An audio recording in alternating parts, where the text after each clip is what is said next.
Hello there, and welcome to Nowhere to Hide. I'm Brian Hyde. I have a question for you.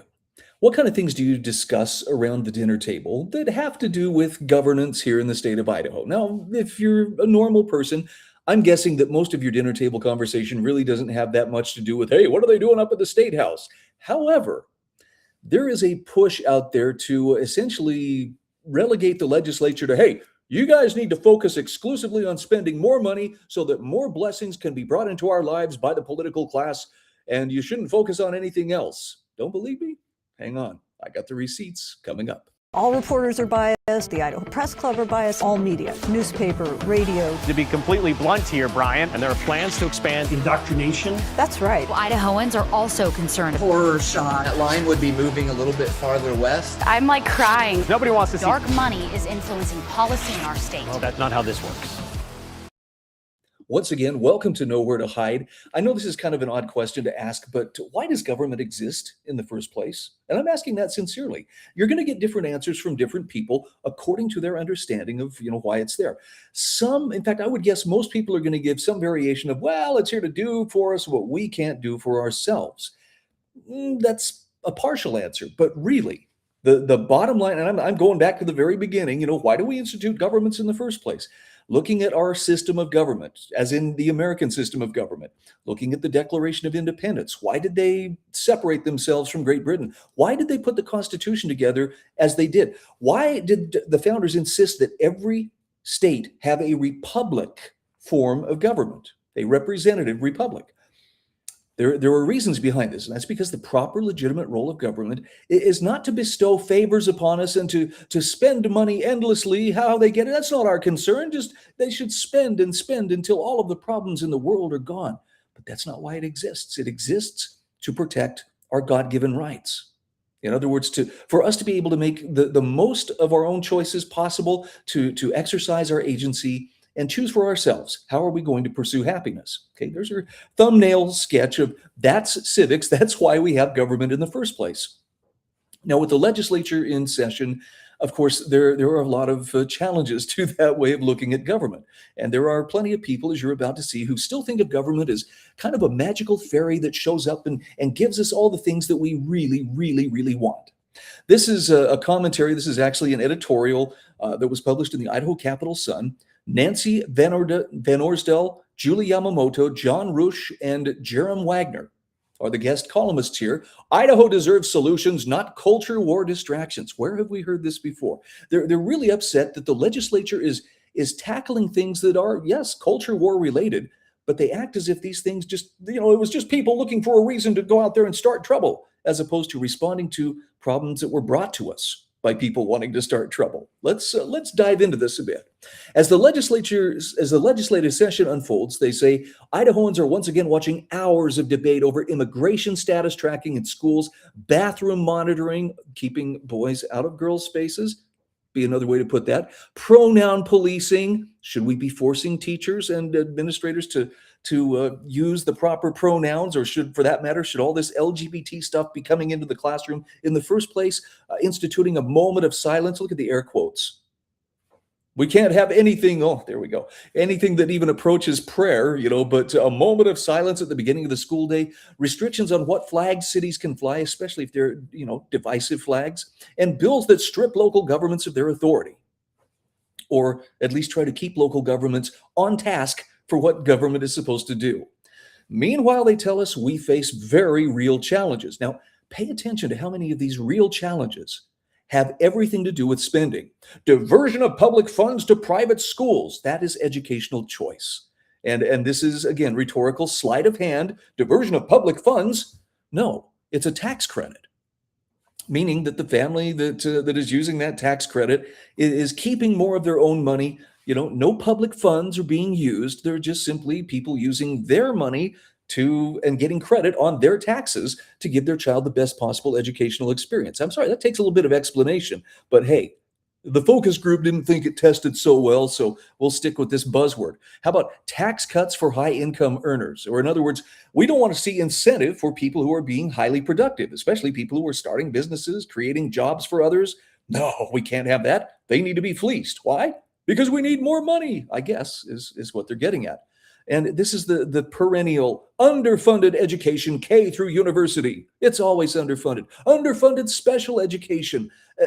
That's supposed to be government's responsibility in the first place. Again, I'm asking, just wondering.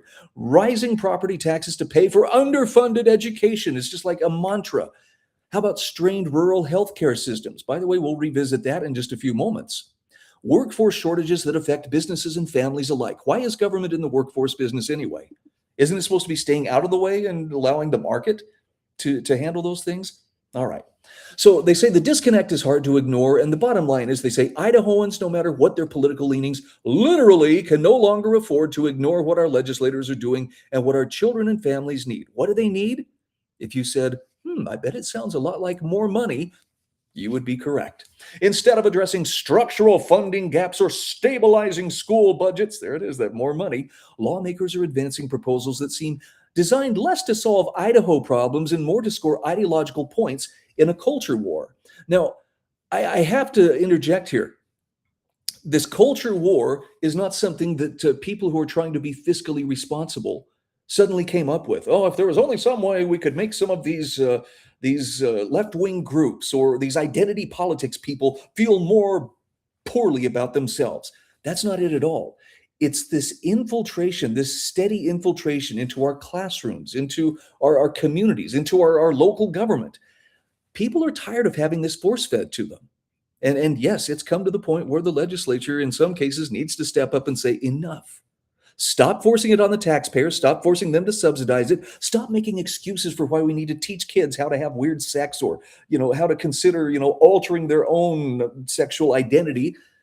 That's not a proper role of government. And yet, where is most of this taking place? Oh, that's right. In institutions that are funded by, staffed by, and run by the government. Anyway, to say that it's just is not a problem and it's not what people should be concerned about. That depends. Do you want to raise a bunch of, perverted communists? Because if you do, just keep ignoring it. But they ask, where is the sustained, serious effort to fix our medium and long-term fiscal instability? As if this is defining everything in terms of it's all got to be about the money. I'm sorry, this is as bad as Pam Bondi, but the Dow is at 50,000. I mean, that only goes so far. There are some things that are actually more important than just money and funding. Idaho has prided itself on local control and practical governance. Yet they say we're increasingly seeing state-level preemption. In other words, legislation that tells cities and counties what they can and cannot do, even when local leaders are responding to the needs of their own communities. Well, if they want to pass stricter gun control laws, they ought to be able to do it. No, because they need to be kept within the proper bounds. And again, this comes down to the proper flow of power. Where does the government receive its power? It comes from the people. Where do the people have the power to make these kind of decisions? Well, that comes from our Creator. Whether you believe that's nature or nature's God, the power comes from the people. The power flows to the government. In this case, the state is the primary source that it flows to, and then the cities and counties and so forth are political subdivisions beneath the state. So they ask, if a town wants to adopt broader anti-discrimination protections, why is that seen as a threat? I'll tell you why. Because those anti-discrimination protections, so-called, are really indoctrination, or they're force-feeding people something that the government has no business being behind in the first place. Look, if you want to promote it on your own dime, if you want to promote it through your own business or whatever, by all means do so.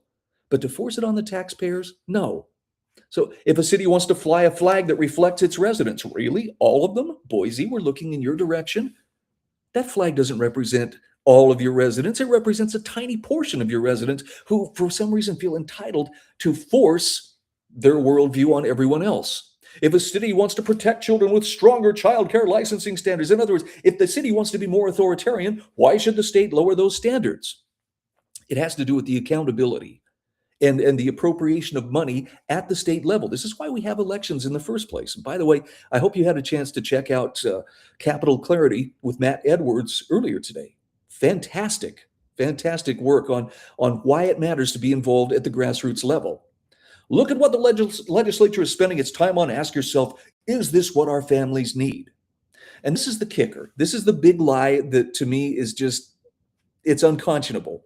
Many of these bills address problems that simply do not exist in Idaho in any measurable way, except for the fact that it keeps coming up. Parents are blowing the whistle. children are blowing the whistle about inappropriate things being brought into their classrooms. How does this not exist in any measurable way? That's an interesting disclaimer. In any measurable way, meaning anything that we're willing to acknowledge is true. Idaho has not asked for these so-called solutions from national advocacy groups. You know what? That works on both sides of the aisle. They're being pushed on Idaho families. They're taking up all of the oxygen instead of addressing the real kitchen table issues that Idaho kids and families face. Now, they talk about how the demographics have shifted. They actually try some interesting divide and conquer kind of mentality here. Well, it's these new people who are coming here and they're being told that they should be standing up for their rights. And what about the people who've been here the longest? I'm a fifth generation Idahoan, by gosh, and this is how it ought to be. Don't be fooled by the smoke screen of, this is not what the people care about. If you care about keeping government in its lane, if you care about keeping all levels of government in its proper boundaries, then you have to be paying attention to these things. The idea of boys in girls' spaces, it wasn't conservatives who went out and made up that issue. That's something that's being forced on us and has been forced on us, at the state and local level in just about every state in the union. In fact, I think it is pretty much in every state in the union. So when people respond and come back with policies or legislation that seeks to curb that kind of mischief, it's really silly to pretend that, but it doesn't really exist in any measurable sense.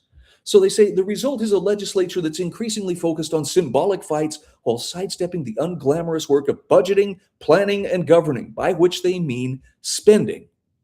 Now look, spending is part of the process, and it's a tough one. And if you don't believe me, there's actually something I would really like you to do. I would like you to go to idahofreedom.org. And I want you to check out the latest article by Fred Birnbaum. Fred is our indispensable analyst at the Idaho Freedom Foundation, and he talks about the grasping hand of the welfare state, Medicaid, and rural health transformation. Now, I'm going to have to do this in just a nutshell, but Idaho legislators, some, are calling for, we could get $1 billion of borrowed federal funds to be sent to us to help, bolster our rural healthcare system. And this comes back to the One Big Beautiful Bill Act, which was passed and signed last summer. But as part of this, and there's a quote from Governor Little's press release that talks about, it's this massive tax increase. He prevented a massive tax increase on all Americans by cutting taxes and shrinking the size and scope of the federal government.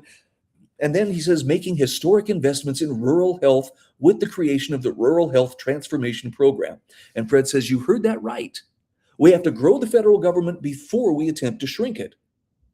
Now, that wasn't a well thought out plan. That was a way to get Senator Lisa Murkowski from Alaska to actually vote to pass the thing. But I want you to read Fred's article on your own. Look at the graphs that are included. This is not something he just pulled out of his ear.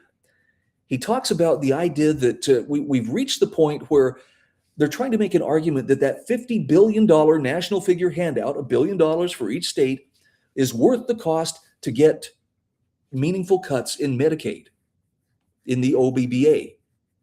And Medicaid expansion has been a huge thorn in the side of Idaho for a long time because there are able-bodied people who are still nonetheless finding their way onto those rolls and acting as a drain on the taxpayers. And as Fred points out in his article, slowing the rate of growth should never be considered a cut. So he says, we're way past the point where putting more money into the system is going to fix what ails us. Spending is a part of what the legislature has to do. Curbing spending is a big part of what they need to do. But unfortunately, due to the culture war issues which have been brought to us, not by Idahoans, whether new or native, but by people who just don't want to see their kids indoctrinated into some kind of bent, twisted thinking that is going to try to land them as little left-wing activists for the rest of their lives, somebody has to stand up and put their foot down and say no. So, yeah. Spend more money. Shut up about this other stuff. Not going to happen. And by the way, you need to be involved. That doesn't mean you need to be out with signs and, waving at people as they're driving by on the boulevard. But you should probably be aware of what your legislature is doing, what they're spending, and also be aware that the people who think that, its only job is to just spend money and make our problems go away, they need to understand what the proper role of government is. And if you need some help on that, the Idaho Freedom Foundation can definitely help you understand it Very well. I'm Brian Hyde, and this is Nowhere to Hide. All reporters are biased. The Idaho Press Club are biased. All media, newspaper, radio. To be completely blunt here, Brian, and there are plans to expand indoctrination. That's right. Well, Idahoans are also concerned. Horror shot. That line would be moving a little bit farther west. I'm like crying. Nobody wants to see Dark money is influencing policy.